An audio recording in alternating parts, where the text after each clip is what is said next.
Bienvenue dans cette nouvelle édition de l'Africa Tonight. Au sommaire, remise en question de l'élection d'Umaro Sissoko Embalo en Guinée-Bissau. Après la CEDEAO, c'est au tour de l'Union africaine d'exiger la vérification des procès-verbaux conformément à l'injonction lancée le 24 janvier par la Cour suprême bissau-guinéenne. L'édition 2020 du FOGECA avait lieu ce 1er février à Dakar. Comme à son habitude, le forum a réuni le secteur public et le secteur privé africain. Les acteurs politiques et économiques qui se sont illustrés au cours de l'année 2019 ont notamment été récompensés pour leur engagement en faveur du développement du continent. Et puis la mode africaine était à l'honneur lors de la prestigieuse Fashion Week parisienne. Le continent était fièrement représenté par le créateur camerounais Iman Aïssi. Le 23 janvier, il a rejoint le cercle très fermé des grandes maisons du calendrier officiel de la haute couture parisienne. Expérience qu'il partagera avec nous dans la suite de ce journal. Mais tout d'abord, au Togo, le Conseil épiscopal justice et paix souhaitait observer la présidentielle du 22 février 2020, une demande rejetée le 16 janvier par le ministre de l'administration territoriale, invoquant un manque de neutralité. Dans une déclaration diffusée ce lundi 3 février, les évêques togolais disent récuser les allégations avancées par le ministre de l'administration territoriale pour justifier son refus d'autoriser le Conseil épiscopal d'observer la présidentielle du 22 février. Nouvelle péripétie dans le feuilleton électoral de la Guinée-Bissau. Après la Cour suprême et la CEDEAO, c'est au tour de l'Union africaine de donner de la voix et d'exiger la vérification des procès-verbaux. Une exigence qui remet en question l'élection du président provisoire Umaro Sissoko Embalo et qui annule son invitation à la conférence des chefs d'État et de gouvernement prévue les 9 et 10 février à Addis Abeba, en Éthiopie. Plus de précisions avec Richard Tokbe, Paul de Singwe chez Ibayako. Après la CEDEAO, la communauté économique des États de l'Afrique de l'Ouest, c'est l'Union africaine qui remet en cause l'élection d'Umaro Sissoko Embalo, qui a été provisoirement déclaré vainqueur de l'élection présidentielle en Guinée-Bissau le 24 novembre 2019. Alors que l'homme s'apprêtait à assister à la 33e session ordinaire de la conférence des chefs d'État et de gouvernement de l'Union africaine prévue les 9 et 10 février à Addis Abeba, capitale éthiopienne. C'est un véritable retournement de situation qu'il vient de subir de la part de l'organisation continentale. La commission de l'Union africaine, saisie par la mission permanente de la Guinée-Bissau auprès de l'UA, vient en effet d'annuler l'invitation précédemment adressée à Umaro Sissoko Embalo. Compte tenu du fait que le processus électoral n'est pas achevé, la Commission prit la mission permanente de bien vouloir considérer l'invitation adressée au nouveau président comme nulle et non avenue. Une décision qui vient s'ajouter au lot de rebondissements du processus électoral en Guinée-Bissau. Avant l'Union africaine, c'est la CEDEAO qui avait fait rétropédalage suite à la décision de la Cour suprême, remettant ainsi les compteurs complètement à zéro et ordonnant le recomptage des voix. Dans ce contexte, la CEDEAO a dépêché le 30 janvier un corps de mission en Guinée-Bissau, l'objectif étant de superviser les vérifications ordonnées par la plus haute juridiction du pays. Pour les partisans de Domingos Simões Pereira, qui revendiquent toujours la victoire, la CEDEAO et l'Union africaine jouent un rôle crucial dans le processus de vérité.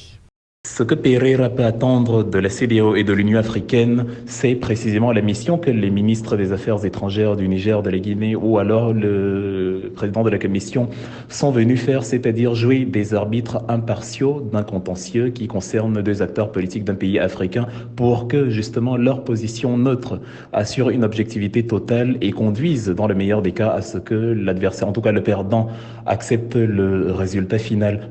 Pour rappel, le candidat du MADEM G15 avait été déclaré vainqueur par la Commission nationale des élections avec 53,55% des suffrages contre 46,45% pour le candidat du PAIGC, Domingos Simões Pereira. La procédure de vérification ordonnée par la Cour suprême le 24 janvier se poursuit sous la supervision de la CEDEAO et devrait prendre fin au plus tard le 7 février. Dans l'objectif d'assurer des élections présidentielles et législatives inclusives et transparentes, les Nations Unies mettent à disposition de l'État ivoirien un montant de 13,6 millions de dollars, soit environ 8,1 milliards de francs CFA. Ce montant ne représente qu'une part de l'enveloppe globale prévue, chiffrée à 162 millions de dollars. L'État ivoirien interviendra à hauteur de 87,9 milliards de francs CFA, dont 75 milliards de francs CFA pour l'élection présidentielle prévue pour octobre 2020 et 12,9 milliards de francs CFA pour les élections législatives en 2021. Les précisions d'Ameneji. À l'issue d'une cérémonie de signature entre la Côte d'Ivoire et les Nations Unies, c'est au total 96 milliards de francs CFA qui seront consacrés à l'organisation des prochaines élections présidentielles et législatives, prévues se tenir respectivement le 31 octobre 2020 et en décembre 2021. Elles s'annoncent dans un climat sociopolitique conflictuel. À 8 mois de l'échéance électorale d'octobre 2020, l'incertitude règne encore. La première raison, c'est le contentieux de la crise post-électorale de 2010 qui n'est pas encore définitivement soldé. Nous avons le procès Charles Blé Goudé, Laurent Gbagbo à la Cour pénale internationale qui n'est pas encore achevé. Nous avons appris du chef de l'État qu'il y aura une possible modification de la Constitution. Rien n'est encore fixé concernant le cadre juridique électoral. Tout ceci crispe encore la situation politique en Côte d'Ivoire. L'État ivoirien prévoit le décaissement de 87,9 milliards de francs CFA, dont 75 milliards pour l'élection présidentielle et 12,9 milliards pour les législatives, tandis que la contribution des Nations Unies s'élève à environ 8,1 milliards de francs CFA, dont 1,186 milliards financés par le Programme des Nations Unies pour le développement. Le champ politique ivoirien est encore instable, ce qui crée suffisamment d'inquiétude auprès des populations qui craignent une situation de 2010. C'est en cela que nous voulons inviter les acteurs politiques, notamment le gouvernement, à prendre toutes les initiatives pour rassurer les différents partis politiques, les organisations de la société civile, pour que la tension puisse baisser. Le financement de l'institution internationale intervient d'une part dans l'objectif de renforcer les capacités techniques et opérationnelles dans l'organisation du scrutin et d'autre part en vue d'assurer un processus électoral transparent et inclusif. Toujours en Côte d'Ivoire, le ministère de la Sécurité et de la Protection civile a effectué la saisie de stupéfiants la plus importante dans l'histoire du pays, 411 tonnes de cocaïne. La drogue dont la valeur est estimée à 40 millions de dollars a été découverte à bord de 3 embarcations en provenance du Brésil. Dakar, la capitale sénégalaise, accueille ce 1er février la 13e édition du Forum des opérateurs pour la garantie de l'émergence économique en Afrique. L'occasion pour son promoteur, Amadou Diagne, d'identifier et de récompenser des acteurs politiques et économiques qui se sont illustrés au cours de l'année 2019. Un sujet de la rédaction.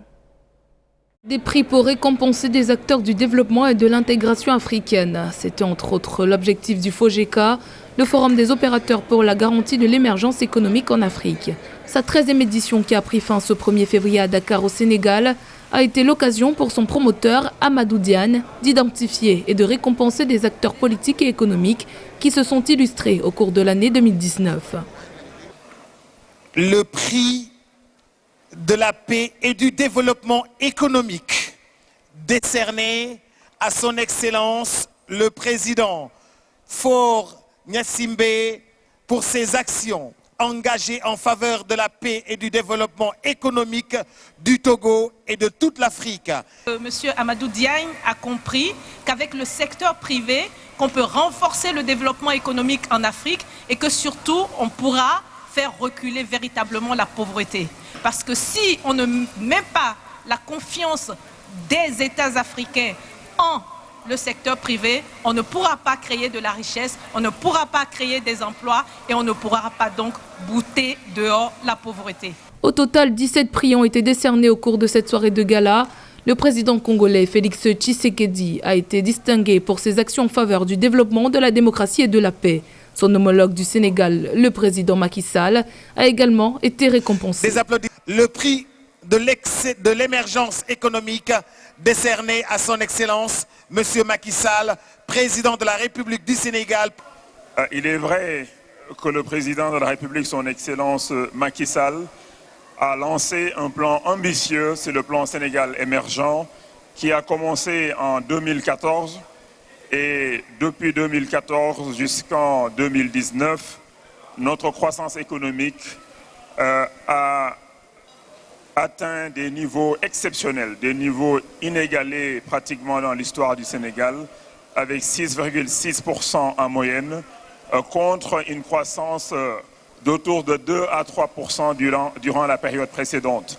Rappelons qu'au cours de cette 13e édition, les participants réfléchissent sur des questions d'actualité, notamment la gestion des ressources naturelles sur le continent, le développement du transport aérien et maritime en Afrique, sans oublier les télécommunications.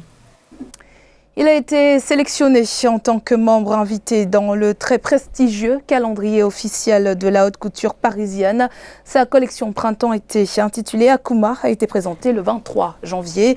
Le styliste camerounais Imana Issi est le premier Africain d'origine subsaharienne à avoir présenté sa collection de haute couture à Paris, Bayako.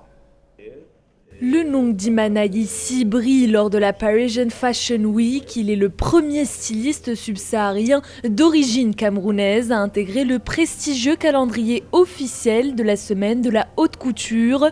Ce jeudi 23 janvier, le créateur africain a présenté ses créations imaginées à partir de textiles africains authentiques et traditionnels. Une consécration pour cet artiste qui sublime dans son travail la richesse de l'artisanat africain, d'où le nom de sa nouvelle collection, Akuma, qui signifie richesse. Akuma, c'est Akuma que moi, le message que je renvoie au monde entier. Akuma, c'est quoi? C'est d'abord soi-même. C'est le peu de choses qu'on peut posséder dans sa vie. Ça peut partir d'une épingle à un immeuble. Après, ça dépend comment on va fonctionner dans la société. Le respect des autres, la fierté aussi de ce qu'on est, de ce qu'on possède et la générosité. Les Africains, ils adorent le luxe, mais on s'approprie au luxe des autres. Il est temps que les Africains créent leur propre lobby de luxe aussi. Ça veut dire la confiance. Il faut s'informer, il faut former nos gens, il faut investir sur les artistes africains, il faut aussi les acheter. Si on ne les achète pas, ça ne peut pas avancer. Entre tradition et modernité, la collection d'Imana Issi a une nouvelle fois su conquérir le cœur du public parisien. Une belle satisfaction pour le créateur, fier de pouvoir défendre le savoir-faire africain. De nombreuses célébrités africaines témoignent de son talent. C'est quelqu'un qui a su toucher tout le monde par sa façon de faire ses modèles, très original, sans oublier d'où il vient, parce qu'on retrouve beaucoup d'étoffes qui viennent d'Afrique, beaucoup de raffia, et tout ce mélange-là, ça fait vraiment quelque chose de ouf. Le savoir-faire d'Imana Issi a en tout cas été reconnu par la Fashion Week parisienne. Le créateur est l'un des rares Africains à figurer régulièrement au calendrier des défilés internationaux. Monsieur ici avec nous pour en parler à 51 ans, avec plus de 20 ans de carrière dans la mode. Vous avez enfin rejoint ce cercle très fermé. Qu'est-ce que ça représente pour vous? Ça représente beaucoup de joie, beaucoup de fierté. Je pourrais souligner aussi beaucoup de tristesse quand je revois mon parcours. Ça n'a pas été évident. Et c'est pour ça que parfois j'ai coulé un peu les larmes. C'est entre les larmes de joie et les larmes de tristesse aussi, pour revoir un peu d'où je viens. Mais vous avez tenu le coup, vous y êtes arrivé. Comment est-ce que... Pourquoi maintenant? Est-ce que ça a pris trop de temps selon vous? On est en 2020 et ce n'est que maintenant qu'un créateur africain réussit à ouvrir ses portes. Est-ce que c'est à moi de répondre à cette question? J'en sais rien. Pourquoi ça a attendu 2020? Est-ce que les Africains étaient prêts? Parce qu'il y a tout ça aussi qui compte. Et on n'entre pas dans ce cercle-là pour entrer. C'est un cercle très très fermé.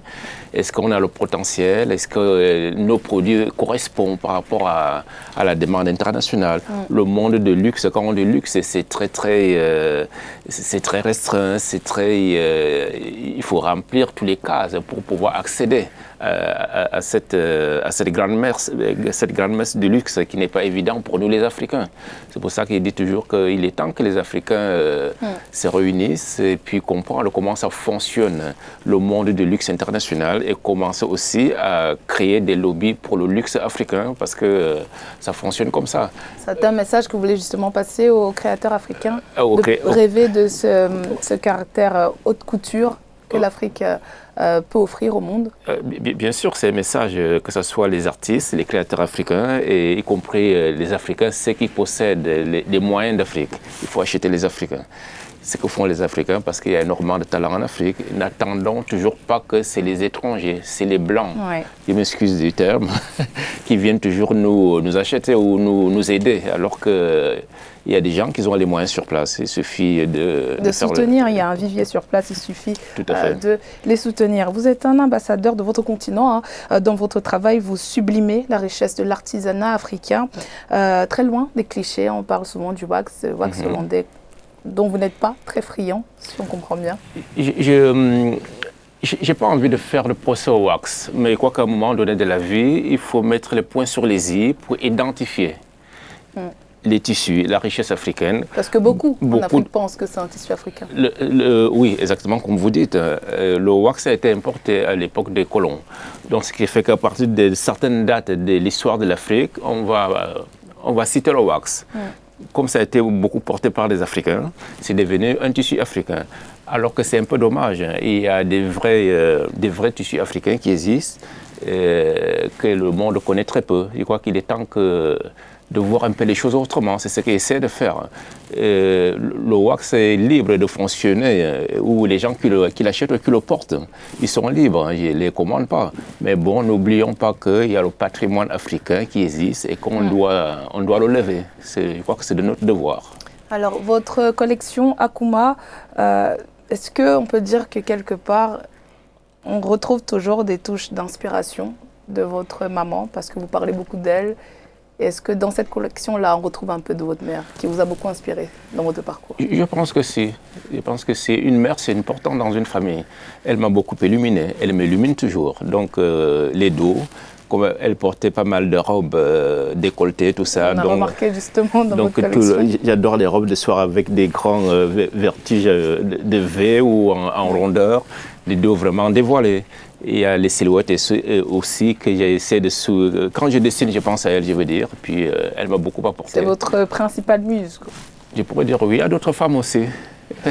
Il y a d'autres femmes aussi qui m'ont inspiré dans la vie. J'adore les femmes qui se battent, les femmes fortes et les femmes qui ont une certaine personnalité, certaines chanteuses, des comédiennes ou même des femmes politiques. Alors, quelle est la prochaine étape? Vous visez le statut de membre permanent, parce que pour l'instant, vous n'avez qu'été invité. Nous devons savoir une chose, c'est bien beau d'être là où je suis entré. S'il a fallu du temps pour que j'arrive à cet endroit-là, et ne laissons pas que la porte se referme. Donc ça veut dire que j'ai besoin de moyens. Ça, je ne le cache pas. Pour l'instant, j'ai reçu beaucoup d'appels, de félicitations, tout ça. Et ça me manque. Aucun officier du Cameroun ne m'a appelé, alors que les autres pays, oui. Je n'ai pas envie de couler les larmes là parce que je me sens comme un orphelin. Et pourquoi ça? Même toute la presse a demandé ton pays et ceci, c'est là, je ne sais même pas quoi dire. Et comme je ne veux pas mentir, non, je n'ai pas reçu d'appel, je n'ai pas reçu. Voilà. Alors, qu'est-ce que vous souhaitez à l'industrie africaine de la mode? Une belle avenir. Une belle avenir, ça veut dire que les designers africains, les Africains doivent davantage s'informer, se former aussi, s'informer. Et puis, n'attendons pas qu'on va venir nous chercher. Quand on est prêt, qu'on sait qu'on a du potentiel avec un bagage à côté qui pèse lourd, dont le travail qui est bien fait comme il se doit, on peut aller toquer les portes, voir les autres. Merci Mana ici d'avoir répondu à nos questions. C'est moi qui vous remercie. C'était le journal de la rédaction. Merci de votre fidélité. Dans un instant, une nouvelle édition de l'actualité sur Africa 24.